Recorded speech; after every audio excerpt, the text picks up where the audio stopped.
3, 2, 1, action!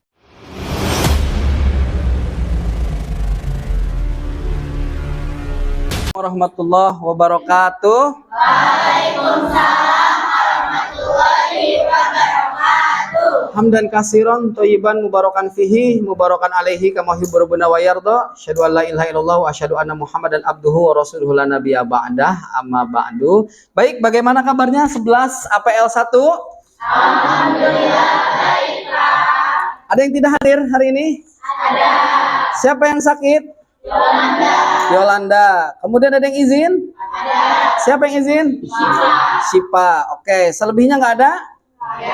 Tidak ada yang alfa? Ada. Alhamdulillah. Baik, alangkah baiknya sebelum belajar kita berdoa terlebih dahulu, teman-teman. Ya, berdoa akan dipimpin oleh ketua kelas. Amel, silakan Amel. Latihan. Siap. Sebelum belajar mari kita berdoa. Berdoa dimulai. A'udzu billahi minasyaitonir rajim. Bismillahirrahmanirrahim. Raditu billahi rabba wa bil islami dina wa bi Muhammadin nabiyya wa rasula. Rabbi zidni ilman warzuqni fahma bi rahmatika ya arhamar rahimin. Amin. Oke.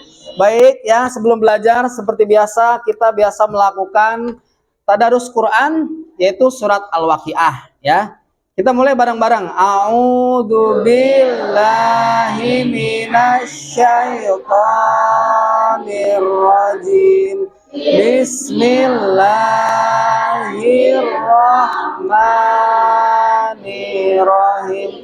Iza waqa'atil waqi'ah laisa liwaq. Baik teman-teman, sebelum belajar Bapak ada ice breaking dulu, yaitu untuk mengetahui sebagaimana kamu siap belajar atau tidak. Nah, ice breakingnya adalah bagaimana nanti kamu dari perempuan satu dan laki-laki satu, bagaimana nanti kamu menyatukan ya kelima pulpen ini dalam satu tangan seperti ini. Siapa yang paling cepat, maka itulah yang menang. Dari laki-laki Bapak tunjuk ya. Gia. Dari perempuan, Ulan, silakan maju ke depan. 1, 2, 3.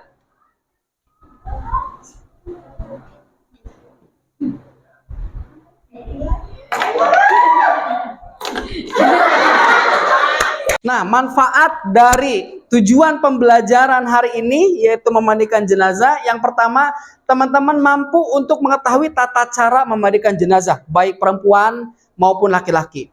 Dan yang kedua, teman-teman mampu mengetahui peralatan apa saja dan apa saja sunnah-sunnahnya dalam hadis riwayat Rasulullah SAW yang meriwayatkan apakah harus diberi wewangian ataukah harus disiram air bidara. Nanti kita akan membahas itu. Dan yang ketiga, nah ini dia. Teman-teman mungkin masih banyak yang awam ya, yaitu mengetahui perbedaan ketika suatu jenazah itu meninggal dalam keadaan darurat. Yang pertama, meninggal dalam keadaan jasadnya tidak utuh, ya. Yang kedua, memandikan jenazah yang jasadnya hancur. Dalam kutip, hancurnya bisa hancur masih nyambung. Contoh, misalkan tangan, nauzubillah min dzalik, semua nauzubillah min dzalik. Kelindes nih, tapi masih nyambung, ya. Atau hancur yang berpisah anggota badannya. Putus dalam kutip. Dan mengetahui juga bagaimana tata cara memandikan jenazah yang sebagian tubuhnya itu belum ditemukan. Nah, kalau suatu saat ditemukan bagaimana? Apakah ikut dimandikan juga atau langsung dikuburkan? Seperti itu ya. Tapi kita harus berdasarkan pada mazhab-mazhab kita, yaitu Imam Syafi'i, Imam Hambali, Imam Maliki, dan Imam Hanafi. Kita akan menanyakan pembelajaran yang kemarin. Apa kira-kira manfaat dari pemulasaran jenazah? Manfaatnya apa? Biar bisa ngurus jenazah orang tua nanti. Biar bisa mengurus jenazah orang tua nanti. Kemudian ketika di masyarakat kamu bisa ikut memandikan, ikut andil dan juga sebagai seorang muslim dan muslimah, yang laki-laki terutama, kamu harus bisa yang namanya praktik ini. Dari mulai memandikan sampai nanti mengkafani dan memakamkan. Apalagi kamu adalah seorang anak. Di sini Bapak ada video ya, video pembelajaran. Teman-teman semua di 11 APL 1 mohon disimak video pembelajaran tersebut dan nanti diambil refleksinya. Apa yang kamu dapat dari pembelajaran dari video tersebut.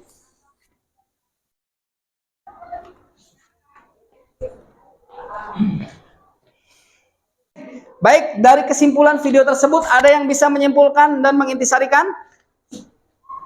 Kesya, silakan berdiri.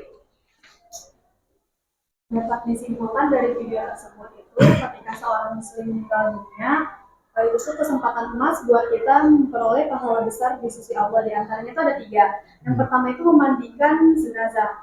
Nah, pahala memandikan jenazah itu bagi kita tuh kita bakal diampuni dosanya 40 kali, riwayat yang lain dosanya 40 dosa besar, dengan catatan kita tuh harus menyembunyikan aib-aib dari si mayit tersebut. Yang kedua itu mengkafani jenazah. Mengkafani jenazah itu sama seperti kita tuh nanti dikasih pakaian oleh Allah dengan kain sutra dari surganya Allah. Yang ketiga itu menggali kuburan. Di sini disebutkan pahalanya itu kita harus ikut serta memasukkan si mayit ke dalam kuburan tersebut. Pahalanya itu seperti kita itu membuat rumah untuk si mayit tersebut, di mana si mayit ditempatkan di rumah tersebut sampai hari kiamat. Oke, tepuk tangan dulu buat Kesya. Oke, jadi teman-teman ya, manfaat pemulasaran jenazah atau mengurus jenazah dengan 4 step dari mulai memandikan sampai memakamkan itu punya manfaat dan juga kaidahnya masing-masing.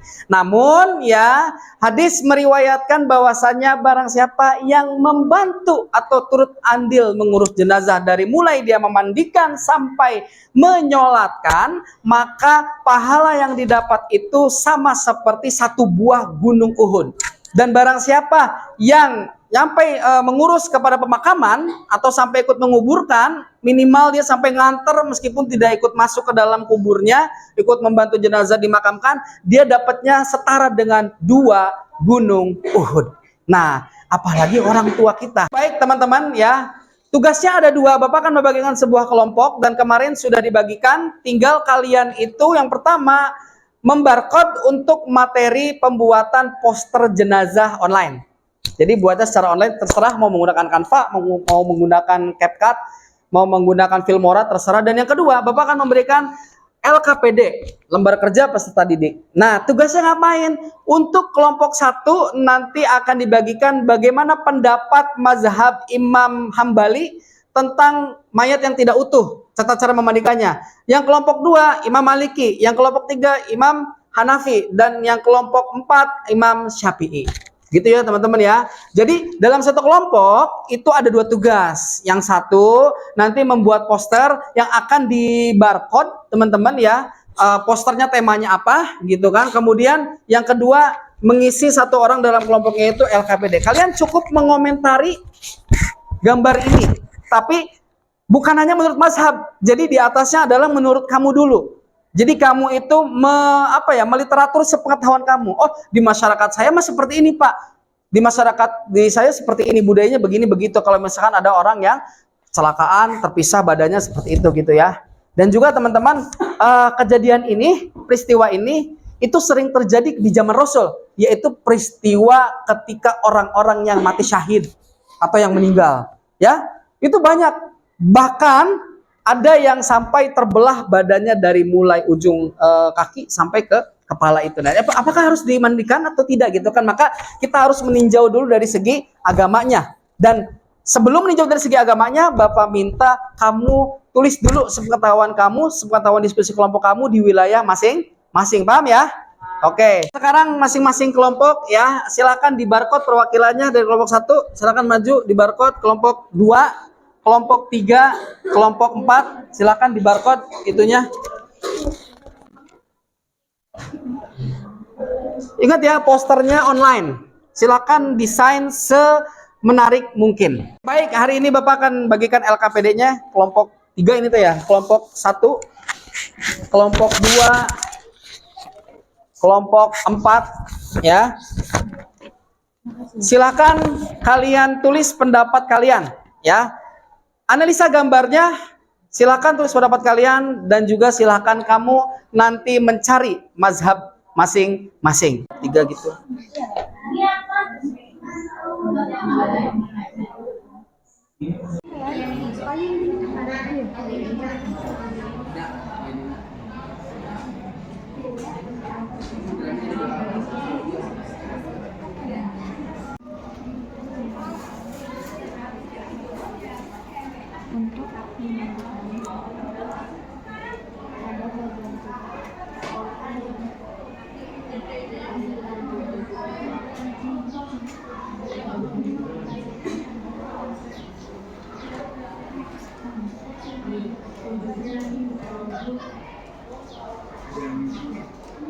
Baik teman-teman semua, sekarang tugasnya adalah kalian menukar LKPD-nya dengan kelompok sebelah dengan tujuan kalian bertukar pikiran, gitu ya, hasil diskusinya. Dan nanti setelah itu silahkan dari perwakilan kelompok membacakan hasil diskusi yang sudah ditukarkan dan juga hasil menurut mazhab masing-masing yang sudah Bapak tunjuk. Oke, silahkan sekarang ditukar LKPD-nya. Ditukar. Dari kelompok berapa dulu? Kelompok 1 dulu ya. Kelompok 1 dari siapa? Medina. Silakan Medina. Menurut kelompok 1, rata-rata masyarakat tetap memandikan jenazah yang hancur karena kecelakaan. Seperti kecelakaan yang bagian tubuhnya tidak terpisah. Jika hancur sampai terpisah, sebagian masyarakat memilih tidak dimandikan. Tapi menurut mazhab Hanafi, jenazah tidak utuh tetap wajib dimandikan seperti biasa. Namun, apabila tubuh jenazah terlalu rusak atau sudah dalam keadaan yang tidak bisa dimandikan, maka cukup dengan ditayamumkan, jenazah tersebut bisa langsung dikafani dan disolatkan. Oke, tepuk tangan buat kelompok 1, teman-teman. Lanjut, kelompok 2, siapa? Fajri. Silakan Fajri. Baik, dari yang sudah kami diskusikan dari kelompok 2, bahwasanya jenazah yang tidak utuh tetap dimandikan dan dikafani. Dan jika jenazah itu sudah rusak, dimasukkan ke dalam plastik. Dalam mazhab Maliki, jenazah yang tidak utuh juga tetap dimandikan sebisa mungkin. Jika sebagian tubuh jenazah sudah rusak, bagian yang tersisa masih dapat dimandikan seperti biasa. Jika seluruh tubuh jenazah rusak, cukup dengan tayamum pada bagian yang masih bisa disentuh. Jika tidak bisa dimandikan dan ditayamumkan, jenazah tetap dikafani dan disolatkan. Oke, tepuk tangan buat kelompok 2. Pendapat kelompok kami tidak dimandikan dan tidak disolatkan, langsung dimakamkan saja. Kalau menurut mazhab Syafi'i, dalam mazhab Syafi'i, jenazah yang tidak utuh wajib dimandikan selama masih ada bagian tubuh yang terpisah. Meskipun hanya sedikit, apabila tubuh jenazah benar-benar rusak dan tidak bisa dimandikan, maka cukup dilakukan tayamum. Apabila tayamum juga tidak mungkin, maka jenazah tetap dikafani dan disolatkan sesuai kemampuan. Oke, tepuk tangan buat kelompok 3. Baik, menurut kelompok kami, jenazah tetap dimandikan meskipun suatu saat potongan tubuh yang hilang ditemukan harus tetap dimandikan. Menurut mazhab Hanbali, apabila jenazah tidak utuh, tetap diusahakan untuk dimandikan pada bagian tubuh yang tersisa. Jika seluruh tubuhnya rusak sehingga tidak memungkinkan untuk dimandikan, maka cukup dengan tayamum pada bagian tubuh yang dapat disentuh. Jika tidak bisa dimandikan maupun ditayamumkan, jenazah tetap dikafani dan disolatkan. Oke, tepuk tangan buat kelompok 4. Sampai sini, ada pertanyaan? Silakan, ada yang mau bertanya? Oke. Berdiri, Neng, biar kedengeran kita. Tadi ada satu pembahasan yang berpendapat kalau misalnya jenazahnya rusak itu atau mungkin hancur bisa ditayamumkan. Ya, ditayamumkan dengan pasir itu, ya. Kemudian juga langsung dibungkus pakai kain kafan. Tujuannya apa pakai pasir, Pak? Biar darahnya nggak tembus ke kain kafan. Atau mungkin biar keluarga dan orang-orang sekitar gitu juga melihatnya juga, itu mah mayit yang nauzubillah ya, mayit yang korban kemarin, saya enggan menyolatkannya. Nah, jangan seperti itu. Ini akan Bapak sampaikan seperti apa sih tata cara memandikan jenazah secara umum. Tempatnya di tempat tertutup atau diusahakan pakai hordeng gitu ya, kalau di musola atau di masjid sudah disediakan. Dan ditutup dubur dan kubulnya, dibasuh dari awal, dari atas sampai bawah, ya, lekukan-lekukannya dibersihkan, dan juga dimiringkan ke kiri biar kotorannya tumpah, dimiringkan ke kanan biar kotorannya tumpah. Dan alasnya atau ranjangnya mayit itu usahakan yang bolong biar air itu langsung turun kotorannya itu. Nah, peralatannya seperti apa? Ya sama seperti biasa, sampo, sabun, kemudian gayung, air. Kemudian disunahkan untuk memakai daun bidara. Ya, sebab daun bidara atau pohon sider gitu ya, di Quran surat Al-Waqiah itu kita pernah baca bahwasanya itu adalah salah satu pohon yang ada di surga. Nah, tapi kalau di surga dia tidak berduri, kalau di sini berduri. Disunahkan memakai ukuran ganjil 11 gitu ya, ditaruh di tempat ember pemandiannya. Kalian sudah mengamati dari awal mulai video pembelajaran. Sekarang Bapak akan memberikan 5 soal. Silahkan di scan teman-teman. Maju ke depan, silahkan di scan.